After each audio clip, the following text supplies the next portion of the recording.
I don't care about my customers, McDonald's, Popeye's fried chicken, Cracker Barrel. I will poison my customers so that I can show my shareholders, who I have a legal responsibility to, that their stock price is going to go up for 90 days.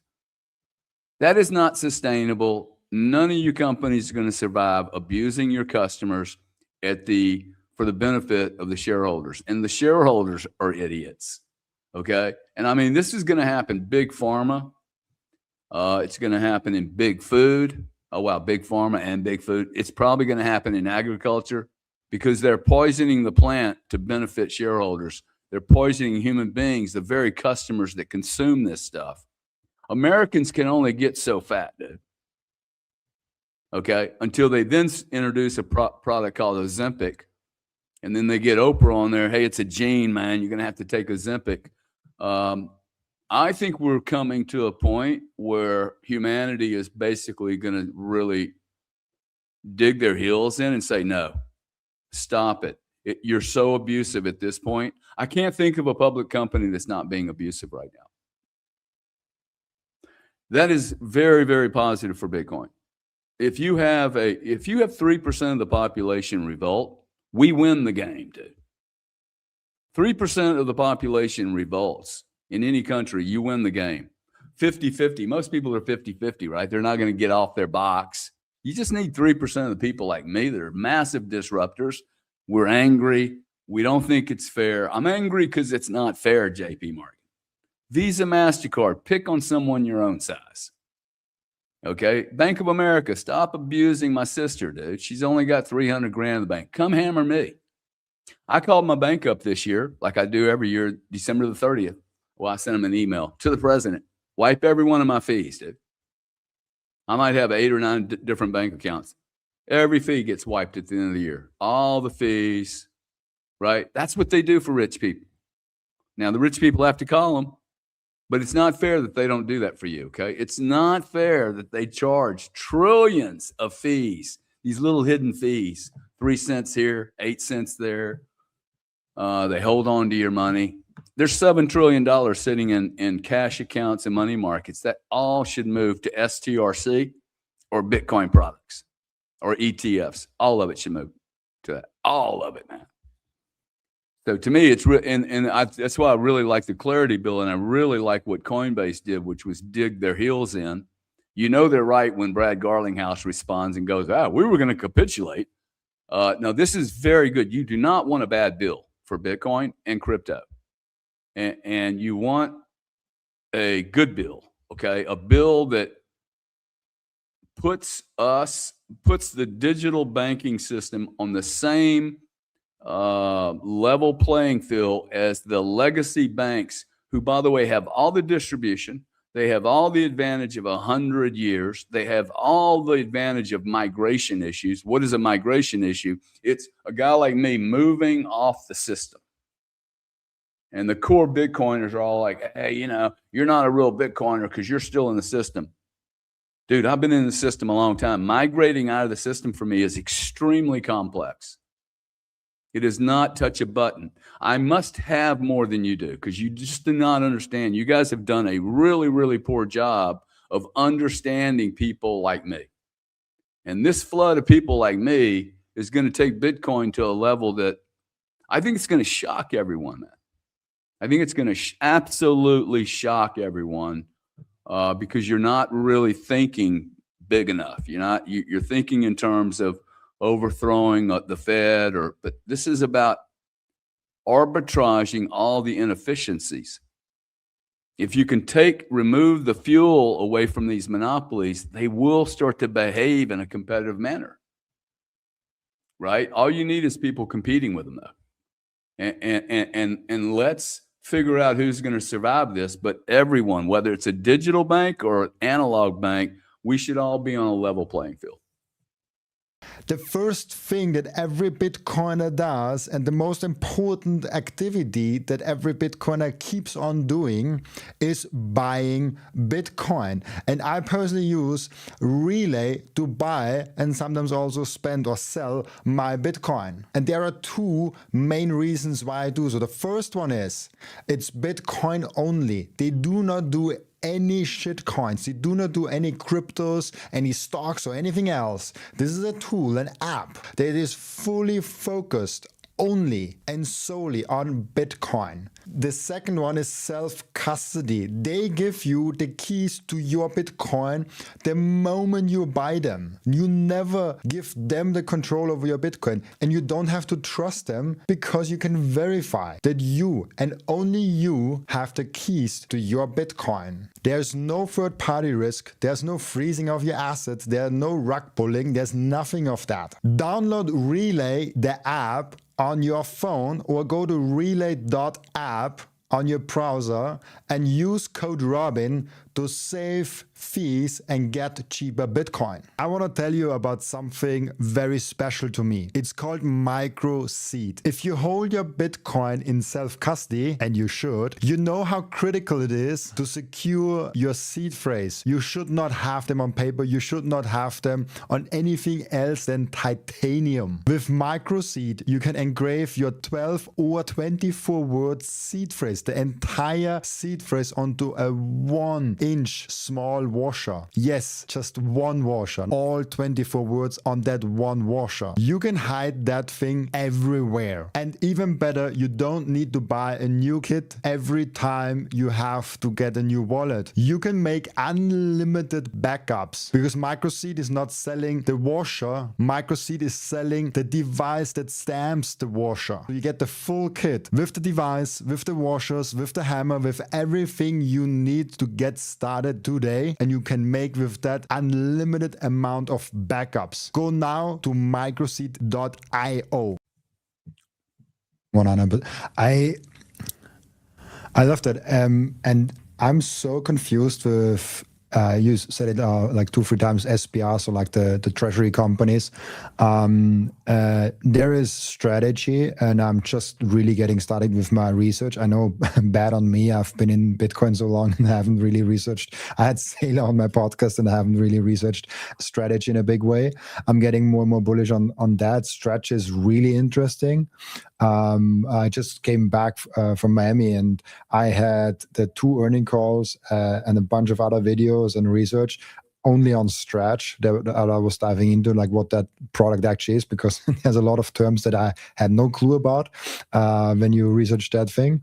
I found that really interesting. But then there's also, like, as we said before, as I quickly showed, Naka and like all the other treasury companies. So there seems to be like strategy in their own sphere, and then there are all a bunch of other ones that just like is a money losing game, at least till now. Let's see what the future brings. How do you think about all the treasury companies, and then also how do you think about Stretch as a cash reserve, just as for Bitcoiners basically, instead of the cash reserves in US dollars in the bank account? Well, if I was giving you advice, you're way too young for that Stretch product. The Stretch product we're talking about for the audience, STRC, pays an 11% yield every month. So you get a drop. Let's say you got $100,000 in there. You're going to get $11,000 a year. 11,000 divided by 12, you're going to get roughly $1,000 a month. Now, why would you want income? So you can spend it on dinners, or like, I don't know why anybody would do that at your age. You don't need income to go spend on fancy meals. You need more Bitcoin. So I would buy Bitcoin, and I would buy either the ETF or Bitcoin itself in self-custody, or on an exchange. I don't really care. Like, I'm not one of these guys that say you have to own it one way. I think you just own the damn thing. However that is easiest for you to do, depending on your circumstances, and as in many flavors as you can. But if the SBR, Strategic Bitcoin Reserve, or the treasury companies or maybe a real estate play like my brother's doing, a hybrid of Bitcoin and real estate.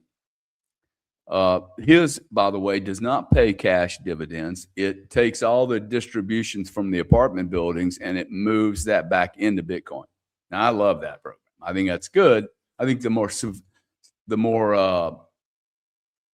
greatest return product is buying Bitcoin and not selling it, and then leaning and leveraging into it and borrowing against it at 5% or 6% or 7%. So, but my point is, Michael Saylor took a $7 billion business, maybe a $700 million business, and it's turned it into a 70, 80, $90 billion business in 4 years.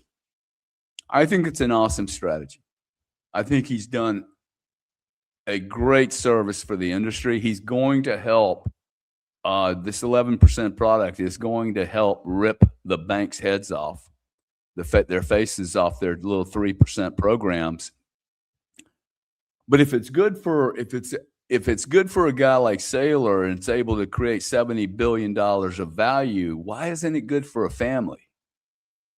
This is where I get to my Bitcoin as a business. Bitcoin is the greatest franchise you can buy into that's not onerous, doesn't have a bunch of contracts, no NDA, no lockups, no maintenance on a building, no electricity contracts, no employees to have.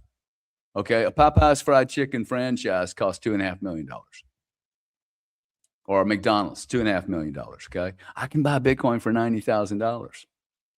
In fact, I can buy $9,000 of Bitcoin and still have the same rights as a guy that's buying 100% of the Bitcoin.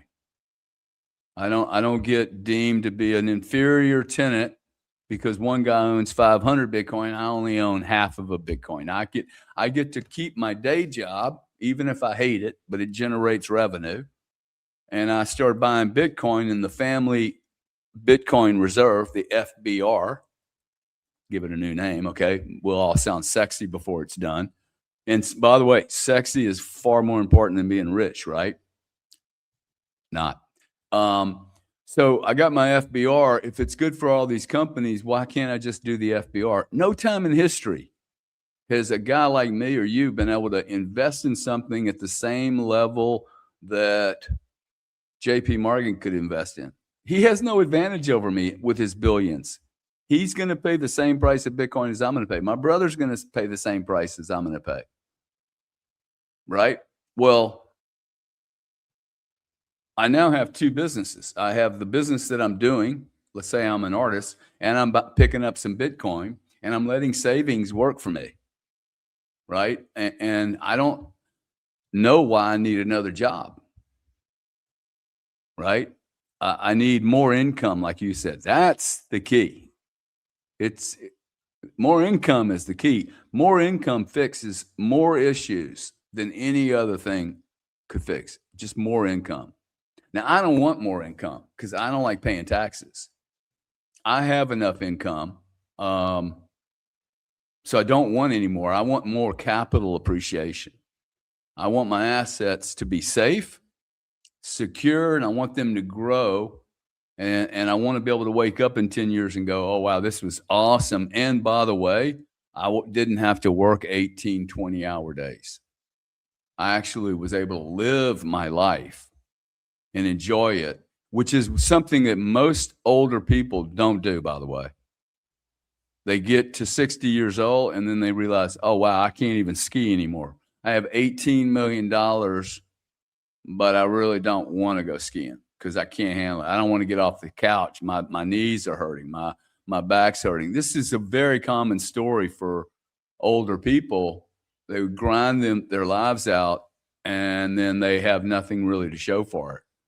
And that's really a shame. I'm able to turn Bitcoin into a family Bitcoin reserve business. I mean, a business, dude.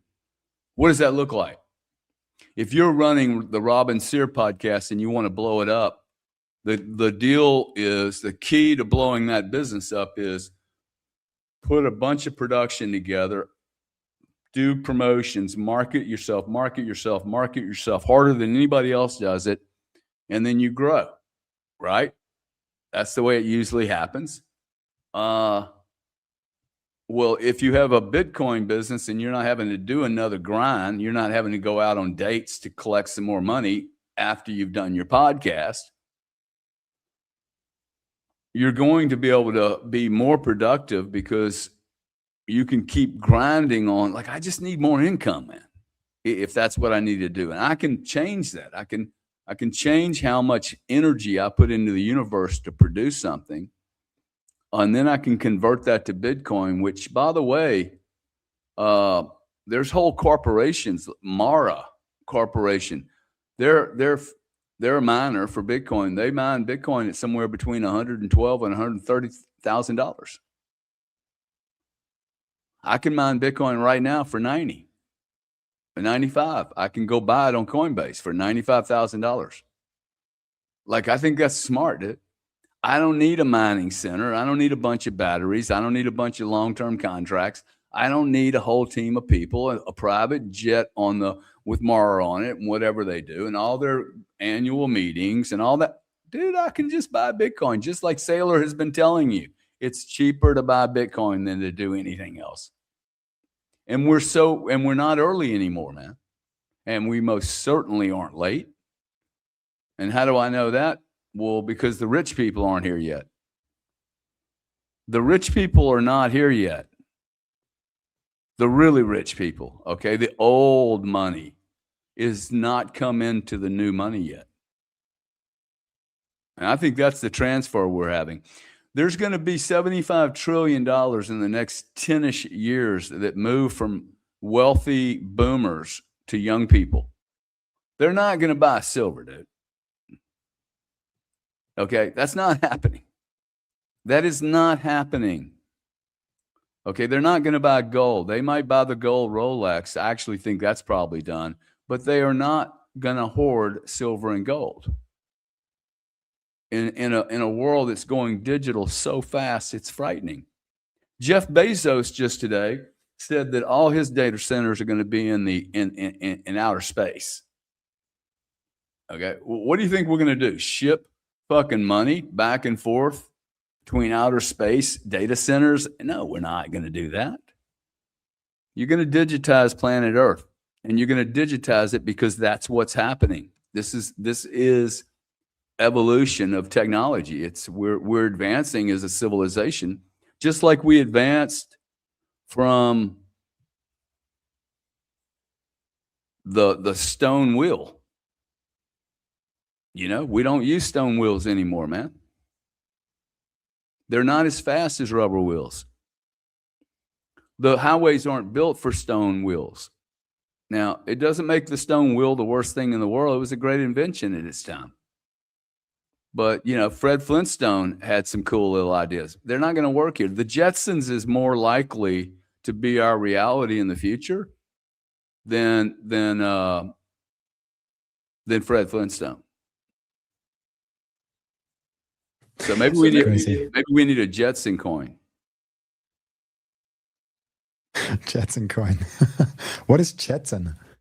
You don't remember? See, you're so young, dude. The Jetsons, dude. The Jetsons was a cartoon. Some animated players. There was a dad, a wife, and they lived in the 27th century. And they flew around in flying automobile cars. You need to do a whole thing on the Jetsons, dude. It is where we're headed. I can't believe you don't know the Jetsons. There you go, man. Is that the Jetsons? It's the Jetsons. Yeah, man. What did the Jetsons predict? Go down there. What did the Jetsons predict on? People also ask. Predicted video calls, smartwatches, and chatbots. Okay, this is 1962. I was 8 years old, okay? Me and my brother would sit down on a cold floor and watch the Jetsons, and they're flying around. Dude, their suits are changed in vacuum centers. They had robots that made their food. Food popped out of a machine instantly because they thought about it. George had this cool little car. He would drop the kids off at school. All the school teachers were robots.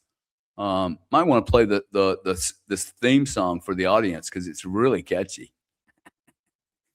Can you believe we're doing this? This is awesome. Check this sound. It's a great, great, great music here. I will get it rolling because I have to open it in a different browser to get the sound also going. No problem. That's some. I never heard that, Jetsons. Like literally, it's the first time I But you see know Fred that. Flintstone, though, right? Of course, yeah. This one I know, yeah. Yeah. See, this is why people like my videos, because I just keep it simple, man. I believe great teachers should tell stories, not try to sound brilliant. Here we go. Let's see if we can hear it. Check it out.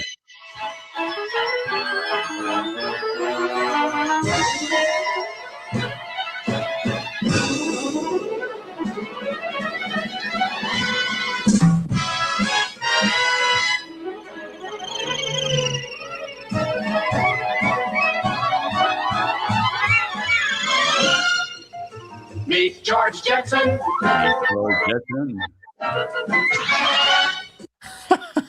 That's amazing. I love that.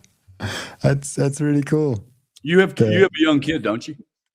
I don't know why this everyone thinks. I went on in Lugano. I went on stage, and Joe Nakamoto introduced me, and it was about like educating the younger generations. And he's like, "You're not younger generation. You have younger generation, right?" Like, I'm like, "No." Like, I think maybe I said something wrong somewhere because most people think I'm kids, but I do want to have kids. But I'm not sure if as soon as possible is, I guess, always better. The first thing that every Bitcoiner does, and the most important activity that every Bitcoiner keeps on doing, is buying Bitcoin. And I personally use Relay to buy and sometimes also spend or sell my Bitcoin. And there are two main reasons why I do so. The first one is it's Bitcoin only. They do not do any shit coins. They do not do any cryptos, any stocks, or anything else. This is a tool, an app that is fully focused only and solely on Bitcoin. The second one is self-custody. They give you the keys to your Bitcoin the moment you buy them. You never give them the control over your Bitcoin, and you don't have to trust them because you can verify that you and only you have the keys to your Bitcoin. There's no third-party risk. There's no freezing of your assets. There's no rug pulling. There's nothing of that. Download Relay, the app, on your phone, or go to relay.app on your browser and use code Robin to save fees and get cheaper Bitcoin. I want to tell you about something very special to me. It's called micro seed. If you hold your Bitcoin in self-custody, and you should, you know how critical it is to secure your seed phrase. You should not have them on paper. You should not have them on anything else than titanium. With micro seed, you can engrave your 12 or 24 word seed phrase, the entire seed phrase, onto a 1-inch small washer. Yes, just one washer. All 24 words on that one washer. You can hide that thing everywhere. And even better, you don't need to buy a new kit every time you have to get a new wallet. You can make unlimited backups because MicroSeed is not selling the washer. MicroSeed is selling the device that stamps the washer. So you get the full kit with the device, with the washers, with the hammer, with everything you need to get started today, and you can make with that unlimited amount of backups. Go now to microseed.io.